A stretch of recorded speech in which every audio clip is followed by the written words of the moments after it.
Poetry Center, bringing poetry to Patterson since 1980 at Passaic County Community College.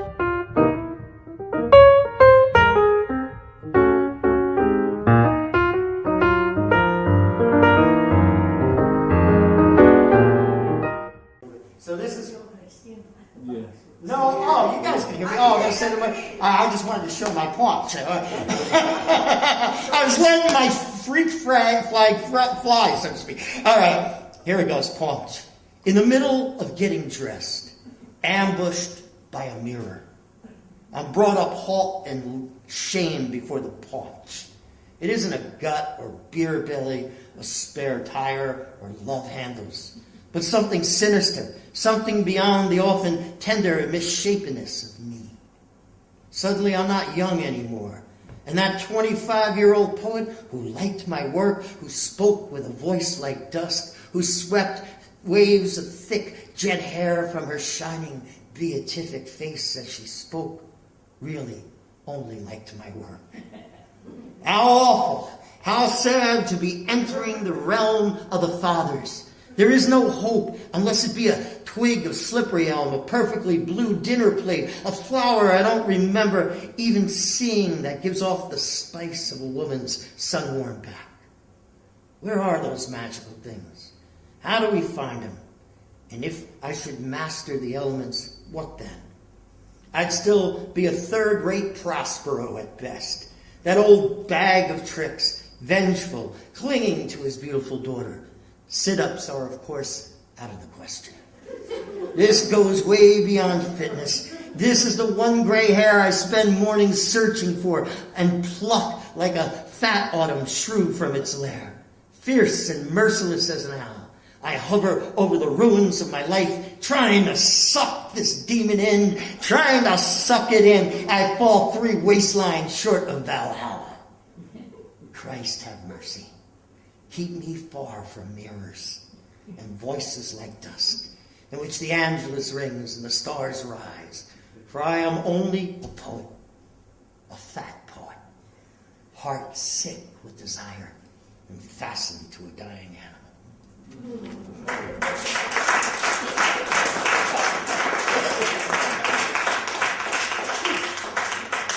Between becoming a professor and being a tool grinder, I had a reacquaintance with a job I had when I was much younger, being a boxman in a moving company. If anybody here knows what a boxman is somebody that he carries what seems to be the light stuff that people pack. All right, but the problem is that you're doing it up 3 flights of stairs for hours. So it's actually worse than carrying the dressers, and it's really meant for young guys that are in perfect shape and run marathons and can work with a hangover and all that kind of stuff. So I'm finding this poem, so I'm stalling, but it's in here. And I want to read it. It's called The Ooh-Ooh People. Because you seem to run into them. The people in the moving jobs that go, ooh, ooh, ooh, ooh. And they make your life miserable.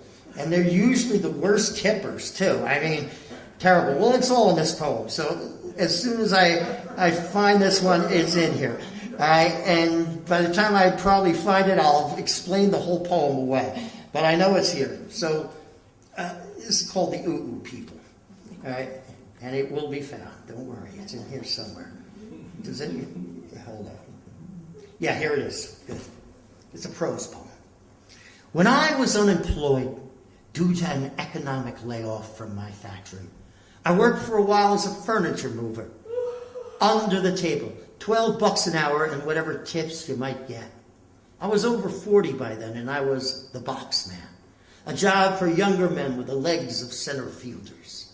The box man carries all the boxes up and down the flights of stairs. It might seem the easier job compared to moving the heavy furniture, but you go up and down those stairs about 150 times with sometimes 40-pound boxes, and your legs start to feel like they might stage a walkout on you and leave you to fall to your death. One job we started at 6 in the morning and finished up at midnight. It was in a rich neighborhood and had an ooh-ooh couple. Ooh-ooh couples watch you. They stand behind you saying, ooh, ooh, be careful. All the way up the stairs.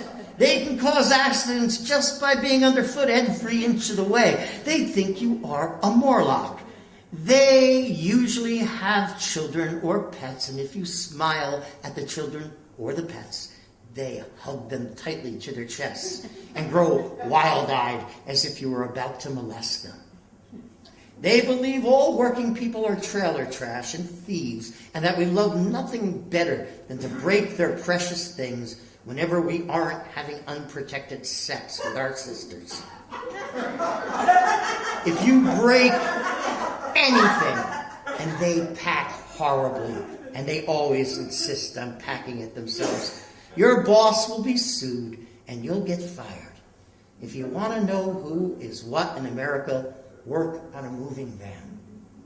So this house had a basement the size of a football field. It took 16 hours, at the end of which they made no attempt to tip us. Me and my friend were so tired and sore, we went to eat in the only joint left open, this little Mexican place, and fell asleep at the table.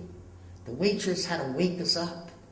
I worked as a boxman for 2 months until I just couldn't stand it anymore. The work was hard, but the people were even harder. They had all stepped out of reruns of 30-something. And I remember one couple had a beautiful baby grand. Neither could play it. I couldn't help myself. At lunch break, I approached them. They had seemed nice enough until then. I said, "That's a gorgeous Bechstein you've got there. Could I just play it a little?"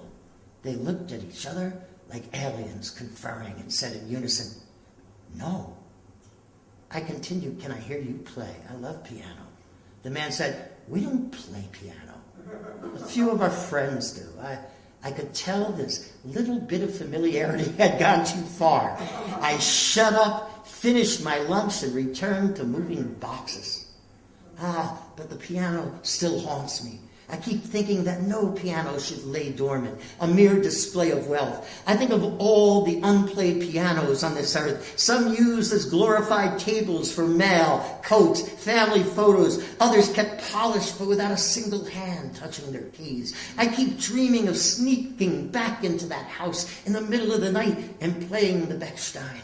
I see the young, attractive couple. They come floating down the stairs and they are properly chastened. "You play well," they say. "Come, stay with us and teach us the ways of your tribe."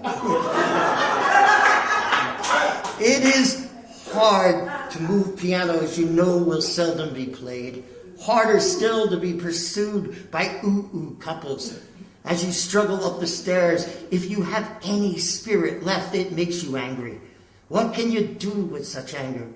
You can wait until it turns into sadness. A sadness so deep you can dive into it and never reach the bottom. Even though to all the ooh-oohs out there, you've been at the bottom all your life.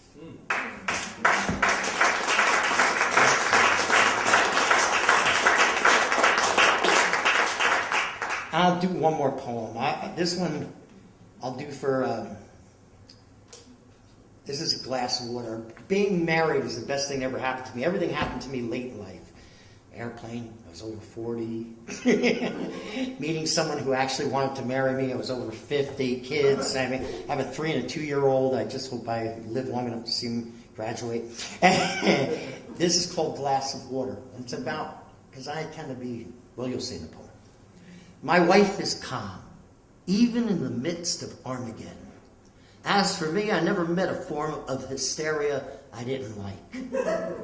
The world is always falling apart. I took 9 different homeless people in over 3 years, 4 of which were from Westchester, and were only temporarily broke on their way to 6-figure incomes and a European tour. I feel so sorry for the rich as well as the poor. My father told me to pray for the rich. He said, "They starve their kids. And those poor little bastards never get second helpings." What do you want to live? Why do you want to live to be 90, my father said. You'll be shitting in a diaper, and some poor old lady from Haiti will have to roll you over for lousy pay. I love my wife. Lately, I've been considering lifting weights, giving up red meat, cutting down on smokes. When we almost bounced at the bank and I was pulling out what little hair I had left, she said, You smell like cinnamon. Kissed my shoulder, derailed my rage. I teach her the names of birds, of wildflowers. She is taking her crowbar of love and prying my fingers loose, one at a time. It isn't easy. I don't trust the ground underneath me. I've been there when it collapsed. I don't trust the Dow Jones or the soft pillow under my head, or sometimes even her love. Late at night, when the ghosts of my parents walk across the kitchen floor, when I am weeping because the losses are in, not of, this loss in things. She rolls over from a dream, clamps me to the bed with her legs, says, "Hi." It's 2 a.m. She goes to bed at 10 and sleeps till 10. I go to bed at 2 and sleep until 5. We are on different shifts, having Googled ostrich and Tony Curtis and Lisbon and Garcia Frederica Lorca, unable to sleep. I try to lie down beside her again. I hold her head like a football in my arms. She buries her face in my chest. I say, "I'm afraid, Emily. I'm not used to anything that stays. I don't know what to do with this." She says, "Get me a glass of water." Thank you. Boy. I don't know how you managed to make me cry when I've heard the poems before, but you do. Our next poet is a wonderful poet. Teresa Carson holds an MFA in poetry and an MFA in theater, both from Sarah Lawrence College. She's associate publisher at Calvin Kerry Press and the assistant director of the Frost Place Conference on Poetry and Teaching. She has lived in Hudson County, New Jersey for her entire life, nowadays with her husband John in their Crooked House in Union City. I think you could make a wonderful poem about writing from my crooked house in Union City. Anyway, I think you're in for a treat when you hear Teresa Carson's work and realize how brave she is as a poet. Let's welcome Teresa.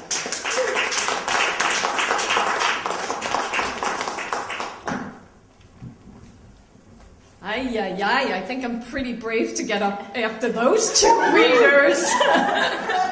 I was thinking, man, I think I could crawl out the door. And I don't usually talk that much, but today I feel inspired to talk about the poems. What an honor. Thank you, Maria. What an honor to have my Crooked House be a finalist. So I would say that one of the main themes of the book is how a family and the children in that family get broken, and how some of them survive long enough to get unbroken. So I'll start with a few of the broken and move to the unbroken. How It Happened, Part 1. There's nothing special about her 15th pregnancy. No warning signs prompt her to strike a deal with St. Teresa of Avila. I get a healthy baby, she gets your name. The way she did with the patron saint of mothers, Anne. There's nothing special about her 10th delivery. Despite the speed of my birth, she gets to East Orange General in time. Unlike what happened with Joe, born in the back of a cab. There's nothing special about me. I look, feel, smell, eat, cry, and shit just like all her previous newborns. She doesn't even need to warm me in the oven like Blue Baby John. There's nothing special about how she mothers me. Can't bear to let me out of her sight. But as it's been for almost 20 years, she's pregnant with the next before I toddle away. There's nothing special about this. She'll drop me as soon as number 11 comes home. The way she dropped Tom, who had been, till I showed up, the apple of her eye for 40 months. Except she has a miscarriage. So bad it ends her childbearing days. Suddenly, I am special. Suddenly, I am the baby of the family forever.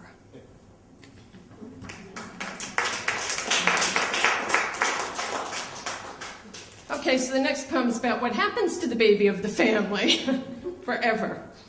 Herbie. On my 7th birthday, my sister-in-law gave a soft, beaming hippo to me. Though I'd owned $1 or $2, nothing ever felt mine, all mine, until he was in my arms. When we were apart, even for a second, I couldn't fully breathe. Wherever he was, the ground was solid. His presence kept the bleakness that chilled those rooms out of my heart. He saved my heart. Through him, I believed there was something else. Through him, I believed someone could love me. What made my brother Tommy hatch the plot? Neither he nor I recall. Maybe the sight of me releasing secrets into ever-attentive brown felt ears. He kidnapped Herbie, scissored his ears, tongue, tail, stuffed him in the hamper of dirty clothes. After frantic hours of loss, I rescued him. Mom missed the mark. Your brother wouldn't hurt a fly. Tommy pressed to her side, stuck out his tongue. Pop had better things to worry about when he got home. My other siblings pounced. What do you have to cry about? You weren't sent like we were to the orphanage for years. And me? Did I find a hiding place big enough for sweet, disfigured Herbie and me? No, I already knew there wasn't one. No, while my face stared straight ahead, my hands did what they had to do, shoved Herbie head first into the trash.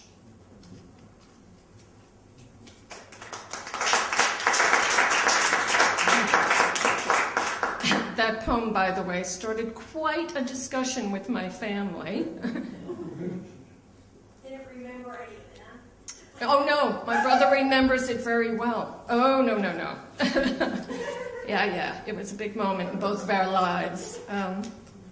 So in 1972, although I'm only 30 at the moment, in 1972, when I turned 18, I had to go out on my own, and I had to get a job. So I went to, at that time, there was the post office and like PSE&G, and there was the phone company. So I went to the phone company. And what I didn't know when I went to the employment office was that they had just lost a very big equal opportunity employment suit with the federal government. So suddenly they had to open up what were called men's jobs to women. And so they asked me if I wanted this men's job called a frame man. And I said, well, how much does it make? And it made $99, and being an operator made $50. So, okay, there we were, no choice. But if you can imagine, it wasn't the friendliest environment. So the title of this poem is a quote: "A man, not a girl's environment." That's the trump card my first boss, a kind soul, plays to explain why things are the way they are. The use of fuck or shit as every part of speech, the size of penis jokes, the let loose farts, and miss fill in the month taped to the break room wall. And why warnings from HQ about complying with EEOC do much more harm than good. The troops refuse to yield an inch of way it's always been to a quota who is stealing bread out of the mouths of some guy's wife and kids. Their outrage overlooks the fact that most of them have neither wives nor kids. Most still have not left home. What they really have are bar tabs and loans on vets. Yet I bite my tongue about their faulty reasoning, since nothing has proved truer than the golden rule for fitting in is never disagree. I worked at the phone company. Yeah. I was pretty good by then about not saying anything, because when you're the baby, you don't get to say much. I worked at the phone company for 31 years. Yeah. And I was there when it was still the Bell system. Did anybody here work in the phone company when it was the Bell system, right? I moved. Yes, he moved them, yeah. But it was like a military organization. I mean, on one hand, I really loved it because they had come out of chaos and everything was over-ordered. So this is a poem about the order at the phone company. Why I loved the Bell system practices. There was no room for human error. Every detail of every task of every job title in every department in Ma Bell was spelled out in this library of 35,000 nine-digit documents. There was no room for inconsistency. A switchman in Topeka and me in Union City both went to BSP 231-036-000 for the layout of the fuse panel on a miscellaneous frame. There was no room for missing the mark. If my wire wraps looked exactly like figure 4.2.8, then they were up to snuff, and my boss would check meets all on my evaluation. There was no room for disorder. The health and robustness of the telephone network depended on the completion of hourly, daily, monthly, annual, and as required routines. There was no room for uncertainty. Actions A, B, and C led to result D. Therefore, if you just performed the actions in the correct order, then any problem would be fixed. Period. There was no room for argument. If actions A, B, and C didn't lead to D, then either you had screwed up or you were a screw-up. I mean, a chimp could follow these directions. There was no room for exceptions. Specially qualified men had determined the right way to do this or that. What a relief. The answer in black and white, always at my fingertips.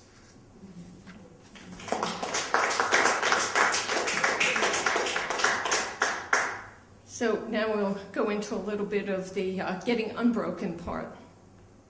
I grew up Irish Catholic. I'm assuming, does everybody in the room know what a novena is? Yeah. You pray a certain amount and you always... Yeah, well, that's a little bit about what the poem's about. The power of the novena. At almost every family gathering, we end up having one of those debates lapsed Catholics seem fond of. Tonight's topic, do novenas work? I confess my petition for all A's was answered.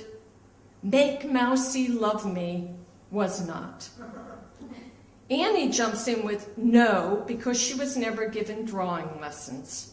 A second no from Louise, whose birthday we're here to celebrate, who wore down the white plastic beads of her first communion rosary, praying for a bike never received.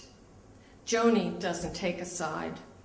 But Johnny, who's been chewing off Tommy's ear with a funny riff about how he feigned stomach aches to dodge 9 nights in a row of endless recitations of Hail Mary, full of grace, led by Mom from her rocking chair, us on our knees, suddenly stands, drops the laughter from his voice, and sums things up. Look, Those novenas did work. You and you and you and you and you and I survived.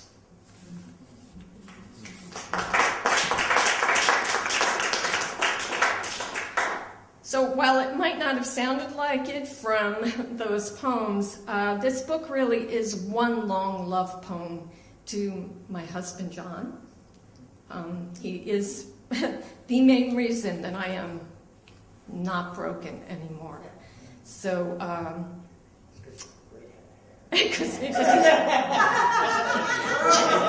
so Joe is admiring his head of hair.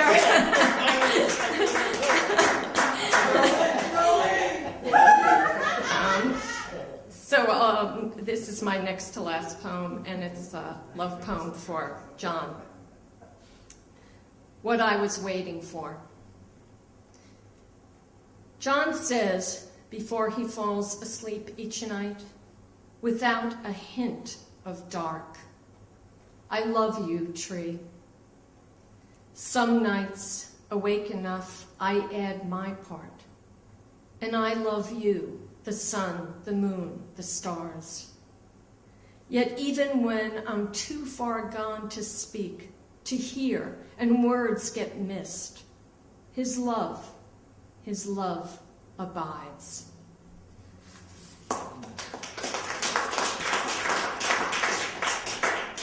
I'm going to end with the title poem, My Crooked House. I have an unnatural identification with my house.